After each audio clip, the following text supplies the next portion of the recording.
Hey everyone, it's Alex, and I am here today to bring you the nominations for the 23rd Annual Screen Actors Guild Awards. The Screen Actors Guild Awards are one of several award shows during awards season, but this one's unique in that it primarily honors actors. So there's no awards for directing, writing, costumes, cinematography, only acting. But the Screen Actors Guild Awards are considered an important precursor for several other major award shows such as the Oscars and the Emmys. Often they will serve as the predictor of those two award shows for the next year. Now the interesting thing about the Screen Actors Guild Awards is that whenever they split the awards for men and awards for women, they don't just say Best Actor, Best Actress, Best Supporting Actor, or Best Supporting Actress. They say Best Male Actor or Best Female Actor in a lead or supporting role. But for their television categories, things are a bit different. For television, instead of having lead and supporting categories there, they combine all of them, whether they're lead or supporting, into just Best Male Actor and Best Female Actor in a comedy, drama, whatever. And also the Screen Actors Guild Awards honor stunt work. They have a Best Stunt Ensemble for TV and a Best Stunt Ensemble for movies. However, those two awards are never actually presented on the actual show. They're usually announced on the red carpet, and the winners will appear in the press later on with the list of all the other winners. Now, the 23rd Annual Screen Actors Guild Awards are scheduled to take place on Sunday, January 29th at 8 p.m. Eastern Time on both TNT and TBS. Both of those networks traditionally broadcast the show at the same time. There's no host because the Screen Actors Guild Awards is a pretty short affair. It's only about 2 hours. They zip through the awards pretty quickly. But I'll review the ceremony itself and the winners when the time comes. Today I'm just here to focus on the nominations, what I like and what I don't like about them, and who I felt got snubbed. So what I'm going to do now is I'm going to announce all the categories for both television and film. I'm going to do television first and then film second, and then I'll talk about the nominations themselves. I'm just going to run through the nominations first without commenting on them, and then I'll talk about them afterwards. Here we go. Starting off with television.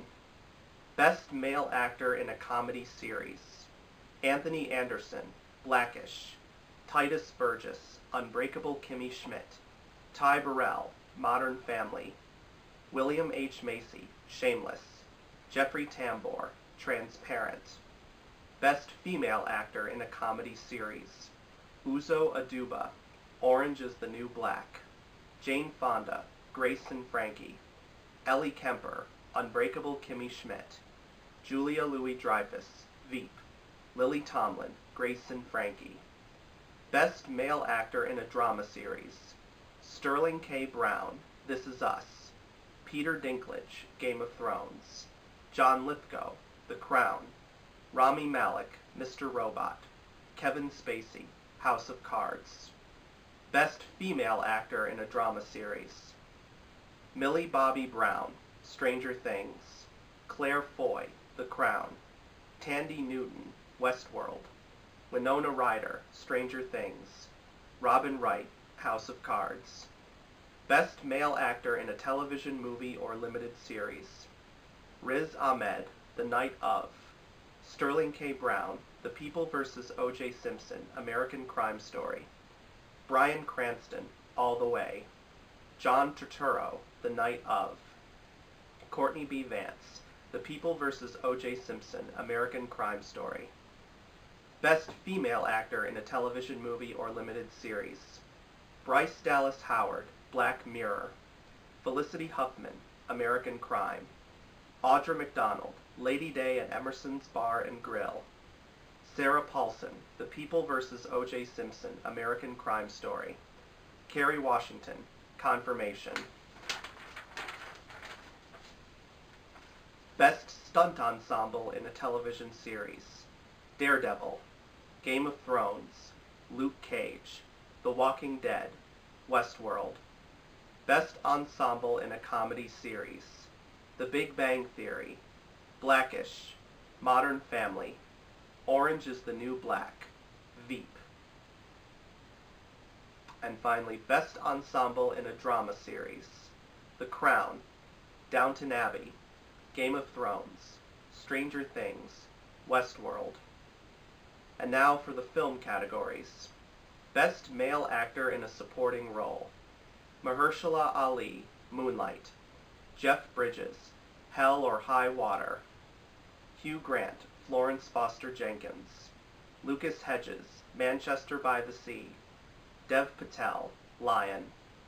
Best Female Actor in a Supporting Role: Viola Davis, Fences; Naomi Harris, Moonlight; Nicole Kidman, Lion; Octavia Spencer, Hidden Figures; Michelle Williams, Manchester by the Sea.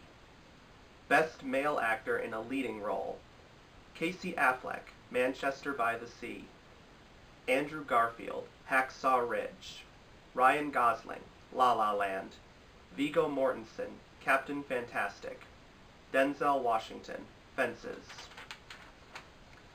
Best Female Actor in a Leading Role: Amy Adams, Arrival; Emily Blunt, The Girl on the Train; Natalie Portman, Jackie; Emma Stone, La La Land; Meryl Streep, Florence Foster Jenkins.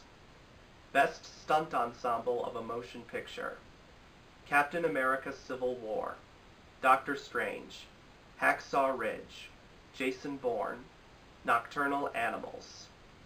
And finally, Best Cast of a Motion Picture: Captain Fantastic, Fences, Hidden Figures, Manchester by the Sea, Moonlight. And those are the nominees for the 23rd Screen Actors Guild Awards. So what do I think of them? For television, for the comedy categories, these seem as pretty expected. Jeffrey Tambor for Transparent, William H. Macy for Shameless. They were expected to get in. This is the first time, I believe, Titus Burgess has been nominated for Unbreakable Kimmy Schmidt. Usually at the Emmys he's nominated as a supporting actor, but here, like I said before, they combine supporting and lead into one category. I know a lot of people love him on that show, so it's probably a good thing he's here. Modern Family, some people might have thought they'd be tired of Modern Family by now because it's now in its 8th season, but apparently not. But it is still a good show, at least I think it is, so it's nice to see Ty Burrell still in here. But I'm very glad to see Anthony Anderson get in here for Blackish, because that's also a great show. Although, of course, him being in here means Jim Parsons was left out for The Big Bang Theory. But again, some people may feel The Big Bang Theory has won enough already, although Jim Parsons has never won at the Screen Actors Guild Awards. He's won several Emmys and he's won a Golden Globe, but never a Screen Actors Guild Award. For Best Female Actor in a Comedy Series, not surprised to see Uzo Aduba, Ellie Kemper, or Julia Louis-Dreyfus here. And both Jane Fonda and Lily Tomlin being in here is a big surprise. Not that it's necessarily a bad thing, because Grace and Frankie is good from what I've seen of it. But often when you have two leads from the same show, it's hard to get them both nominated. Lily Tomlin's been nominated at the Emmys for this show, but Jane Fonda has not, partly because Lily Tomlin's character is the more comedic one and Jane Fonda's is more serious, but I guess they like them both equally. And of course Lily Tomlin, it's a special moment for her because she's also receiving the Screen Actors Guild Lifetime Achievement Award, which I made a video about a couple of months ago. If there's anyone I feel was snubbed here, I gotta say Tracee Ellis Ross for Blackish, because she's just as important to that show as Anthony Anderson is, and while Tracee Ellis Ross technically is nominated as part of the ensemble for Blackish in the Best Ensemble in a Comedy Series category, it would have been nice to see her get her own individual nomination here as well, but hope maybe next year. For Best Male Actor in a Drama Series, Rami Malek, not surprised. Kevin Spacey, not surprised. Peter Dinklage, not surprised.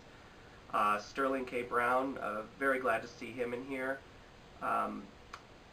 I had a strong feeling he'd be nominated for the People vs. O.J. Simpson, but I wasn't sure how well This Is Us would do for the Screen Actors Guild Awards, even though it is one of the most popular new shows of the current TV season. It often takes the Screen Actors Guild Awards a little time to catch up with new shows. Transparent, for instance, didn't get nominated for anything in its first season, but then for its second season it got nominated for Jeffrey Tambor and for its cast. So for This Is Us to get a major nomination in its first season at this show is a very big deal. And Sterling K. Brown, he's wonderful on that show, so good for him. And The Crown, that's another new show I wasn't sure was going to show up here. I had a feeling it'd be at the Golden Globes and the Critics' Choice Awards because they really love new series, but like I said before, with the Screen Actors Guild Awards, they sometimes need a little extra time to take on new shows. But given that Mad Men's no longer on the air, I guess they felt this was one of the new shows to fill it up with. So, and John Lithgow actually won the Critics' Choice Award for Best Supporting Actor in a Drama Series last week, so I don't know if he'll win again here, but I hear he's excellent as Winston Churchill, and I hear Claire Foy is excellent as well as Queen Elizabeth II. Stranger Things, now I know a lot of people are going to be very happy about that. Given its newness factor, I wasn't sure how well it was going to do, but it's done very well, not only with female actor in a drama series nominations for both Millie Bobby Brown and Winona Ryder, but also a nomination for the ensemble. So it's definitely on my shows to watch list. Like I said in my other videos, I haven't seen Westworld because I don't have HBO, but if the show should drop on Netflix or if a DVD comes out soon, I'll check it out. Now for the television movie limited series categories, of course The People vs. O.J. Simpson American Crime Story was going to be in here, and deservedly so. I think all the right people are nominated: Sterling K. Brown, Courtney B. Vance, and Sarah Paulson. There wasn't a bad performance by anyone in The People vs. O.J. Simpson, but those three easily gave the standout performances in my opinion. Although, ironically, none of them actually play O.J. Simpson. Cuba Gooding Jr. played O.J. Simpson. Sterling K. Brown and Sarah Paulson play the prosecuting attorneys Christopher Darden and Marcia Clark, and Courtney B. Vance plays the defense attorney Johnny Cochran. Bryan Cranston, not surprised to see him in here for All the Way. I've heard a lot of great things about him in that. As I had mentioned in my Golden Globes video, he originally played the role of President Lyndon B. Johnson in that in All the Way on Broadway, because it was originally a Broadway play, but then when it got turned into a TV movie, he reprised his role for that. And you have another person doing the exact same thing, Audra McDonald. Lady Day at Emerson's Bar and Grill was originally a Broadway show. It's where Audra McDonald plays another real-life person, in this case the singer Billie Holiday, giving one of the very last concerts that she ever gave shortly before her early death. When she did the show on Broadway, Audra McDonald ended up making history by winning her 6th Tony Award. And so, as a result, she set a new record for the most Tony wins ever for acting. For a long time, and she had been tied with a couple of other people with 5 Tonys, but with 6, she now has an all-time record. And Lady Day at Emerson's Bar and Grill also got turned into a TV movie where Audra McDonald reprised her role of Billie Holiday, and she ended up getting an Emmy nomination earlier this fall, where she was up against people like Sarah Paulson and Kerry Washington. Sarah Paulson won at the Emmys, and she'll probably win again here, and deservedly so, but I have heard great things about Lady Day at Emerson's Bar and Grill. I'll have to see if it's out on DVD, and if it is, I'll definitely check it out. No surprise to see Kerry Washington in here for Confirmation. Like I've said before, that was a really great TV movie. It's about Anita Hill testifying against Clarence Thomas on sexual harassment during his nomination to be a Supreme Court justice. Of course, he was ultimately appointed to the court, but Anita Hill's testimony against him helped spark a huge national conversation about sexual harassment and helped make it a less taboo topic to deal with. I've heard about Black Mirror, but I've never seen any episodes of it, so I can't really say anything about Bryce Dallas Howard. American Crime is something I've heard a lot of great things about, but still need to see. And for the ensembles, these all look very good. I'm kind of surprised for comedy, just based on their buzz and how much people love these shows, that Transparent or Unbreakable Kimmy Schmidt is not nominated. But since the Screen Actors Guild Awards like to hold on to things for as long as possible, that's why you have shows like The Big Bang Theory and Modern Family still in here. And for drama, given that both Kevin Spacey and Robin Wright got their own individual nominations, I'm shocked that House of Cards, given that people still love that show a lot, did not get nominated here. A lot of new shows in here, which is very unusual for the Screen Actors Guild Awards, so I bet one of them took the spot that is usually reserved for House of Cards. Some people might want to see, some people are probably sad that The Good Wife is not nominated here, considering that it just aired its final season, but I guess maybe it missed out by a few points too. Who knows? But overall, The People vs. O.J. Simpson was the big one I was rooting for, and thankfully it got in. The one big snub in here that I'm really surprised by is nothing at all for The Night Manager. No nominations for Tom Hiddleston, Hugh Laurie, or Olivia Colman, which is really surprising considering that it did very well in terms of nominations at the Emmys, the Critics' Choice, and the Golden Globes. So it's sad that it's not on here. Maybe either not enough people saw it, which they had plenty of time to see it because it came out way back in the spring, or maybe it just lost out by a few votes. I can't say anything yet about The Night Of because that played on HBO, which I don't have, but I've heard a lot of great things about it. Now on to the film categories. For Best Male Actor in a Supporting Role, these all look very good. Mahershala Ali, Jeff Bridges, Lucas Hedges, they're very deserving of their nominations. Hugh Grant for Florence Foster Jenkins, I wasn't sure if that movie would have enough momentum beyond the Golden Globes to land here, but it did, and Hugh Grant is actually very good in the movie. I honestly think it's one of the best performances of his whole career. And it's not just me saying that, several critics have said that as well. If you've not yet seen Florence Foster Jenkins, go watch it. Even if it's not the type of movie you like to watch, I still say go see it. If you want to be surprised by Hugh Grant, then you should definitely give it a watch, because here he goes above and beyond his normal comedy roles from movies like Four Weddings and a Funeral or Love Actually. I still need to see Lion, but that hasn't come to my theater yet. It comes on December 21st, but I've heard great things about it. For Best Female Actor in a Supporting Role, no surprise for Naomi Harris or Michelle Williams. They're deserving of their nominations. Viola Davis, everyone expected her to get in. Fences doesn't come to my area till Christmas Day, but I can't wait to see her in that. She's one of my favorite actresses working today. Nicole Kidman for Lion, no surprise. And Octavia Spencer for Hidden Figures. I think a lot of people were wondering, would she be nominated at the Golden Globes and nothing else, but I guess she has some real potential to get an Oscar nomination too if she's also nominated here.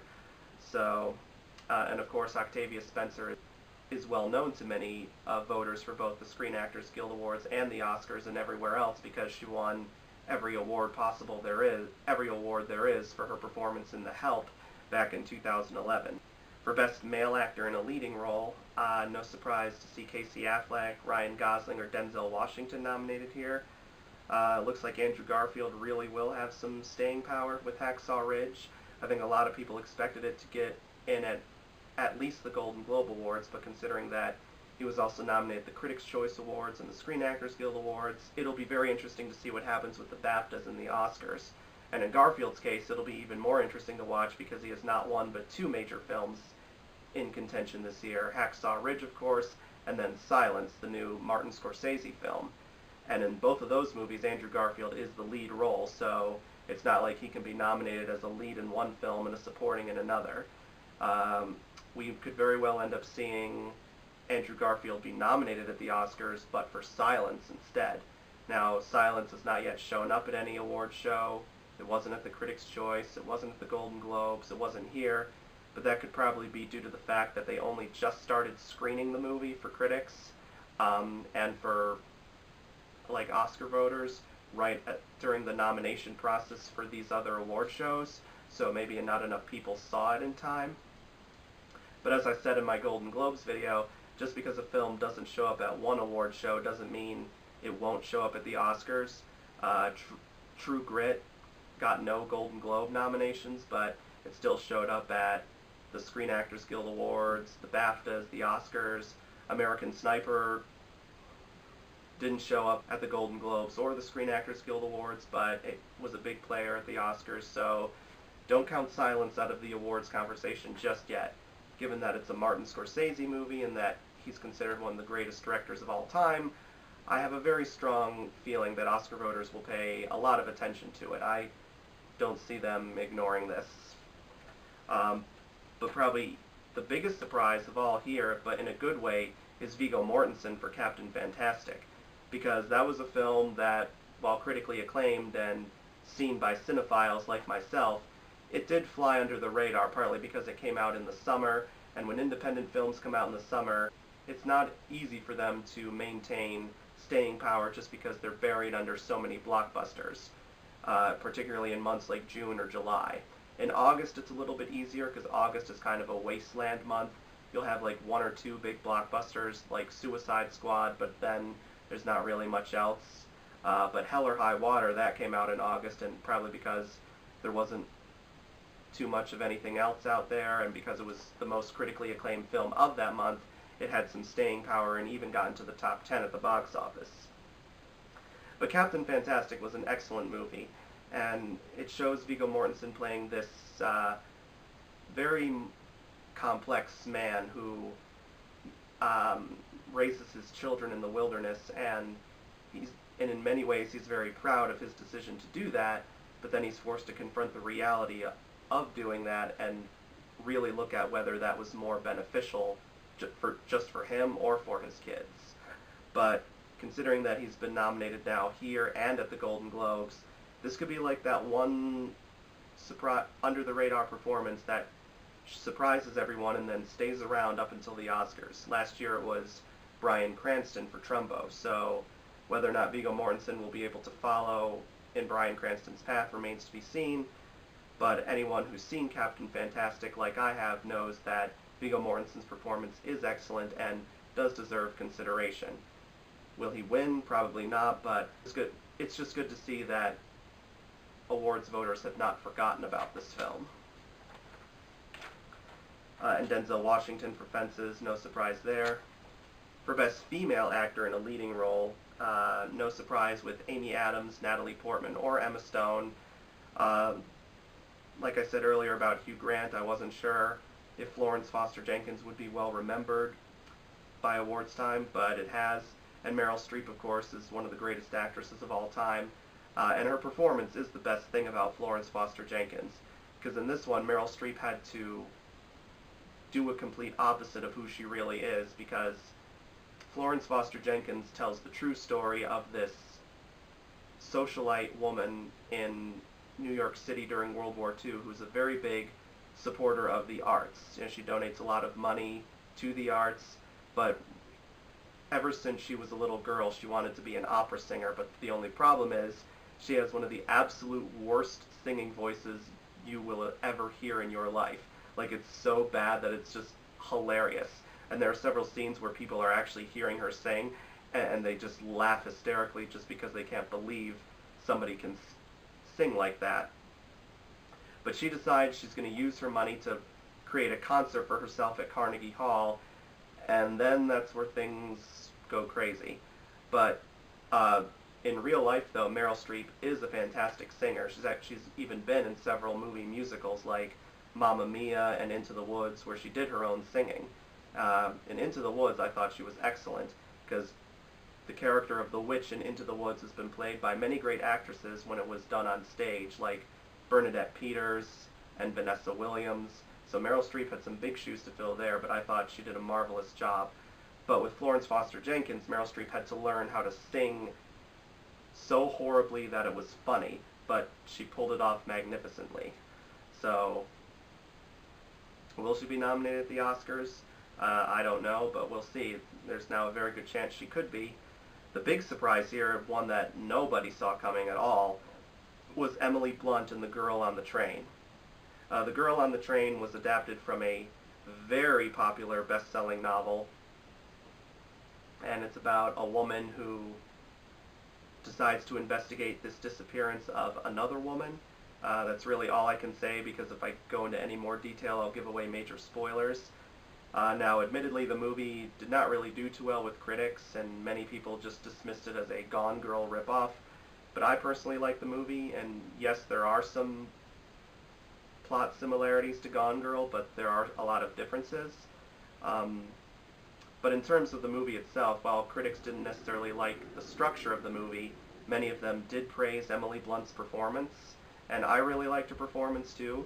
I don't think it was as awards-worthy as, say, Rosamund Pike in Gone Girl, but it was still a good performance. However, I do think Emily Blunt didn't necessarily need to be in this category. There were several other performers I thought gave better performances that have actually been getting awards nominations, like Ruth Negga in Loving, for example. Rachel Weisz, I thought, gave an excellent performance in Denial. Denial hasn't really been making any awards campaigns, but it certainly deserves some awards recognition. Those two, I think, would have been better choices than Emily Blunt, but still, Emily Blunt's performance in The Girl on the Train was really good. For Best Stunt Ensemble, no surprise for Captain America, Civil War, Doctor Strange, or Jason Bourne. I had a strong feeling Hacksaw Ridge would get in there, but I wasn't sure if it would.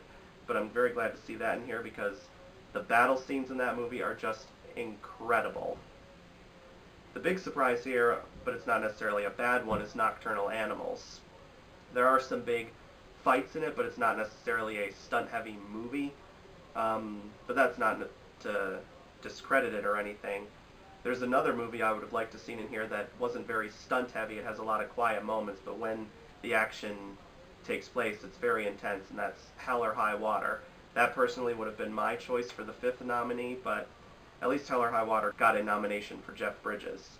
And then for Best Cast of a Motion Picture, Captain Fantastic was a big surprise, because like I said, I wasn't sure how well it would do in awards season, but it's definitely a very ensemble-heavy film with Viggo Mortensen, all the actors playing his children, and all the other adult actors in the film, and they all work really well off each other, so I'm glad for that. Fences, no surprise, because it's based off a Tony Award and Pulitzer Prize-winning play, and whenever plays make the transition to screen, it's very important that the cast be as excellent as possible and really work well off each other.